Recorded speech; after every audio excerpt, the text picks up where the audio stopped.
ትራምፕ በመካከለኛው ምስራቅ ያለውን ወታደራዊ ዘመቻ ለማጠቃለል መቃረባቸውን አስታውቀዋል። የኢራን ወታደራዊ አቅም ሙሉ በሙሉ ወድሟል፣ ዓላማችንን አሳክተናል። የአሜሪካው ፕሬዝዳንት ዶናልድ ትራምፕ የእስራኤል ጦር መሳሪያ ፋብሪካ በቃጠሎ ምሽቱን ወድሟል።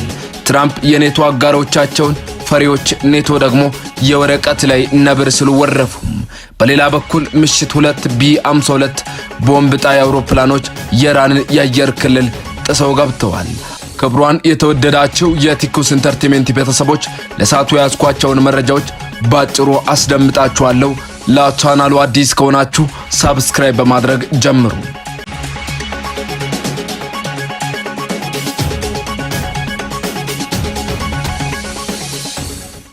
በቅድሚያም ትራምፕ በመካከለኛው ምስራቅ ያለውን ወታደራዊ ዘመቻ ለማጠቃለል መቃረባቸውን አስታውቀዋል። የኢራን ወታደራዊ አቅም ሙሉ በሙሉ ወድሟል፣ ዓላማችንን አሳክተናል። የአሜሪካው ፕሬዝዳንት ዶናልድ ትራምፕ በትላንትናው ዕለት በሰጡት መግለጫ በኢራን የሽብር አገዛዝ ላይ የተከፈተው ታላቅ ወታደራዊ ዘመቻ ዋና ግቦቹን በማሳካቱ ዘመቻውን ለማጠቃለል መቃረባቸውን ገልጸዋል። ፕሬዝዳንቱ ያሳካናቸው ያሉ 5 ዋና ግቦች የኢራን የሚሳኤል አቅም መተኮሻዎችና ተያያዥ መሰረተ ልማቶች ሙሉ በሙሉ እንዲደክሙ ተደርጓል። የኢራን ወታደራዊ ማምረቻ ማዕከላት እንዲወድሙም ተደርጓል። የሀገሪቱ የባህርና የአየር ኃይል እንዲሁም ጸረ አውሮፕላን መሳሪያዎች እንዲወገዱም ተደርጓል። ኢራን ወደ ኒውክሌር አቅም ፈጽሞ እንዳትቀርብ የተደረገ ሲሆን አሜሪካ በማንኛውም ጊዜ ፈጣን ምላሽ ለመስጠት ዝግጁ ናት ሲሉ ተናግረዋል። የእስራኤል፣ ሳውዲ አረቢያ፣ ኳታር፣ ኤምሬትስና የሌሎች ወዳጅ ሀገራት ደህንነት በከፍተኛ ደረጃ ተረጋግጧል ብለዋል። የሆርሙዝ ወሽመጥ የወደፊት ዕጣ ፈንታ ፕሬዝዳንት ትራምፕ በንግግራቸው ላይ ትኩረት የሳበ ነጥብ አንስተዋል። የሆርሙዝ ወሽመጥ ጥበቃ ወሽመጡን በሚጠቀሙ ሀገራት መመራት አለበት፣ አሜሪካ ግን አትጠቀምበትም ብለዋል። አሜሪካ ድጋፍ ብታደርግም የኢራን ስጋት አንዴ ከተወገደ በኋላ ጥበቃው ለሌሎች ሀገራት ቀላል ወታደራዊ ተግባር እንደሚሆንላቸው ገልጸዋል። ይህ መግለጫ አሜሪካ በመካከለኛው ምስራቅ ካለው ቀጥተኛ የጦርነት ተሳትፎ ወታ ኃላፊነቱን ለቀጠናው ሀገራት ለማስረከብ ያላትን ፍላጎት ያሳያል። የኢራን ስጋት ተወግዷል የሚለው የአሸናፊነት አዋጅ በቀጣይ ቀናት በቀጠናው ያለውን ፖለቲካ ገጽታ በእጅጉ እንደሚለውጠው ይጠበቃል። በሌላ በኩል የእስራኤል የጦር መሳሪያ ፋብሪካ በቃጠሎ ምሽቱን ወድሟል። ከእስራኤሉ ግዙፍ የጦር መሳሪያ አምራች ኤልቢስ ሲስተም ጋር ግንኙነት ያለው በቼክ ሪፐብሊክ ውስጥ በደረሰበት ቃጠሎ መውደሙ ተገልጿል። አንድ ማንነቱ የማይታወቅ ዘርዝኮክ ፋክሽን የተባለ ቡድን ለጥቃቱ ኃላፊነት ወስዷል። የቼክ ባለስልጣናትና ፖሊስ ጥቃቱ ከሽብርተኝነት ጋር ግንኙነት ሊኖረው እንደሚችል የገለጹ ሲሆን ምርመራና ማጣራት መጀመሩንም አሳውቋል። በቼክ ኩባንያና በኤልቢስ ሲስተምስ በጋራ የሚተዳደረው በዚህ የጦር መሳሪያ ፋብሪካ በርካታ ህንጻዎች መውደማቸው ተገልጿል። ኤልቢስ ሲስተም የእስራኤል ጦር ለሚጠቀምባቸው የምድርና የአየር ኃይሎች ዋነኛ የጦር መሳሪያ አቅራቢ እንደሆነ ታውቋል። ለጥቃቱ ኃላፊነቱን የወሰደው ዘእርዝኩዌክ ፋክሽን ቡድን በቴሌግራም ገጹ ላይ ይህ ተቋም የእስራኤል ግዙፍ የጦር መሳሪያ አምራች ለአውሮፓ እንቅስቃሴዎች ማዕከል ነበር፣ አሁን ግን በነበልባል ውስጥ ነው። ተባባሪ የሆኑ ዓለም አቀፍ መንግስታትም ለመለመን ጊዜ የለንም፣ የመግደያ መሳሪያዎቻችንን ለማክሸፍ አስፈላጊውን እርምጃ እንወስዳለን በማለት መልእክቱን አጋርተዋል። ትራምፕ የኔቶ አጋሮቻቸውን ፈሪዎች፣ ኔቶን ደግሞ የወረቀት ላይ ነብር ሲሉ ወረፉ። የአሜሪካው ፕሬዝዳንት ዶናልድ ትራምፕ የኔቶ አጋሮቻቸውን የሆርሙዝ ወሽመጥን ከኢራን ጥቃት ለመጠበቅ እንድተባበሯቸው ያቀረቡትን ጥያቄ ባለመቀበላቸው ፈሪዎች ሲሉ ማህበሩን ደግሞ አሜሪካ ባትኖርበት ደካማ ይሆን ነበር ሲሉ ተቹ።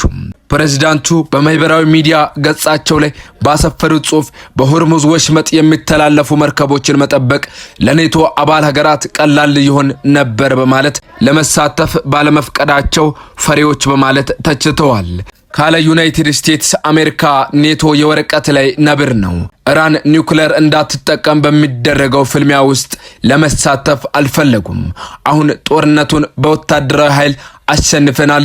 እነሱ ወይም የኔቶ አባላት በነዳጅ ዋጋ መጨመር እያመረሩ ነው። ነገር ግን የነዳጅ ዋጋ በከፍተኛ ሁኔታ ለመጨመሩ ብቸኛው ምክንያት የሆነው የሆርሙዝ ወሽመጥን በቀላል ወታደራዊ ስሪት ለማስከፈት ለማገዝ ፈቃደኛ አልነበሩም ሲሉ ወቅሰዋል። በትንሽ ዋጋ በቀላሉ የሚፈጽሙት ነገር ነበር፣ ፈሪዎች አንረሳውም በማለት የኔቶ አጋሮቻቸውን አጥብቀው ወርፈዋል። አሜሪካና እስራኤል በኢራን ላይ የከፈቱትን ጥቃት ተከትሎ ኢራን በሆርሙዝ ወሽመጥ በሚያልፉ ግዙፍ ነዳጅ ጫኝ መርከቦች ላይ ጥቃት በመፈጸሟ የነዳጅ ምርት መንቀሳቀስ ባለመቻሉ በዓለም ዙሪያ ዋጋው ጨምሯል።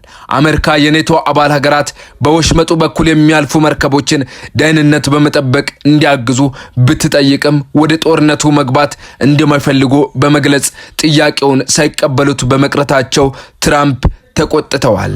ይህ በእንዲህ እንዳለ ምሽት ቢ52 ቦምብ ጣይ አውሮፕላኖች የኢራንን የአየር ክልል ጥሰው ገብተዋል። የኢስፋሃን ከተማ ከፍተኛ ፍንዳታዎች የተሰሙ ሲሆን የከተማው መሃል በከፍተኛ ሁኔታ እየተናወጠ ይገኛል። ከቴህራን በስተደቡብ በሚገኘው የፓርቺን ወታደራዊ ኮምፕሌክስ ላይም ፍንዳታዎች ተከስተዋል። ፓርቺን ኢራን የጦር መሳሪያዎቿን የምታበለጽግበት ስፍራ ነው። በኢራን የአየር ክልል ውስጥ ከፍተኛ ወታደራዊ እንቅስቃሴና ፍንዳታዎች እየተሰሙ መሆኑ ተዘግቧል። እንደወጡ መረጃዎች ከሆነ የአሜሪካ የቦምብ ጣይ አውሮፕላኖች የኢራንን የአየር ክልል ጥሰው መግባታቸውና በተለያዩ ስልታዊ ስፍራዎች ላይ ጥቃት መሰንዘሩ እየተነገረ ይገኛል። ዘገባዎች እንደሚያመለክቱት ቢ52 የተባለው ግዙፍ ቦምብ ጣይ አውሮፕላኖች የኢራንን የአየር ክልል ጥሰው ገብተዋል። በኢራን መሃል በሚገኘው ኢስፋሃን ከተማ ውስጥ ከፍተኛ ፍንዳታዎች የተሰሙ መሆኑ ተረጋግጧል። የከተማዋ መሃል በከፍተኛ ሁኔታ እየተናወጠ እንደሚገኝና ነዋሪዎችም በድንጋጤ ውስጥ መሆናቸውም ተገልጿል።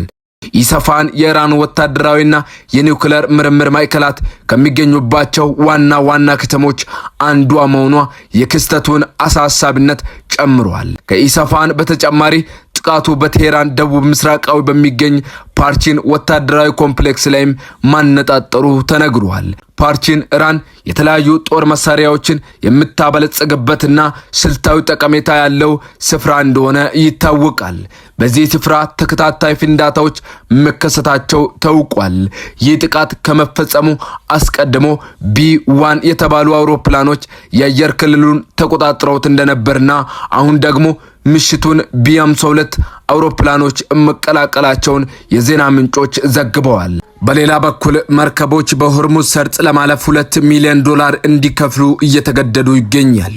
ቴህራን በዓለም እጅግ ወሳኝ በሆነው የሆርሙዝ የባህር መተላለፊያ ላይ የራሷን የፍተሻ ጣቢያ በመመስረት ለሚያልፉ የነዳጅ ጫኝ መርከቦች ከፍተኛ ክፍያ መጠየቅ መጀመሯ ተገልጿል።